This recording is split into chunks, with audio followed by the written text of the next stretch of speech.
રાજકોટ શહેરના DCB police station ખાતે રાષ્ટ્રીય ધોરીમાર્ગોના બાંધકામ અને જાળવણી શાખાના ઇન્ચાર્જ કાર્યપાલક ઇજનેર દ્વારા એક ફરિયાદ આપવામાં આવેલ હતી, જેમાં હકીકત એવી હતી કે આ કામના જે આરોપી હતા રાજેશભાઈ વ્રજલાલભાઈ હિંગોળ, એ ઇવનિંગ પોસ્ટ નામના પ્રેસના તંત્રી છે. એમના દ્વારા અવારનવાર ફરિયાદીની ઓફિસમાં જઈ ફરિયાદીને ધમકાવવામાં આવતા હતા કે તમે તમારા હેઠળ આવતી દરેક વિભાગીય કચેરીના દર મહિને 10,000 લેખે મને 50,000 કુલ મહિનેના હપ્તા આપો, અન્યથા હું તમારા વિશે નેગેટિવ ન્યૂઝ છાપીશ અને આરટીઆઈ કરીને તમારી અંગત મિલકતની માહિતી કઢાવીને તમારા વિરુદ્ધ એસીબીના ખોટા કેસમાં તમને હું ફિટ કરાવી દઈશ. આ રીતની ધમકીઓ આપતા હતા. તો આ બાબતે માનનીય સીપી સર અને માનનીય એડિશનલ સીપી સરના માર્ગદર્શન હેઠળ રાજકોટ ડીસીબીની ટીમ દ્વારા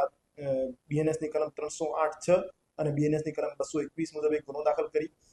જે આરોપી રાજેશભાઈ વ્રજલાલભાઈ હિંગોળ છે એમને અટક કરવામાં આવેલ છે અને એમના વિરુદ્ધ કાયદેસરની કાર્યવાહી હાથ ધરવામાં આવેલ છે.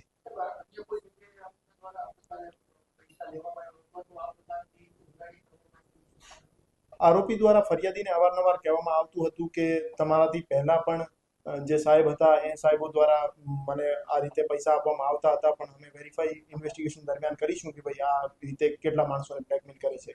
મારી જાહેર જનતાને અપીલ છે કે આરટીઆઈના નામે અથવા કોઈ પણ પ્રેસ મીડિયાના નામે આપની પાસેથી ખંડણી માંગે અથવા પૈસાની ગેરકાયદેસર માંગણી કરે તો આપ રાજકોટ શહેર પોલીસનો બેઝિક સંપર્ક કરો, એમના વિરુદ્ધ કાર્યવાહી કરીશું. સાહેબ, જે અધિકારીઓ પૈસા આપતા હતા તે વાત કરી છે, તેની સામે પણ આપણે તપાસ કરીશું કે આ રીતે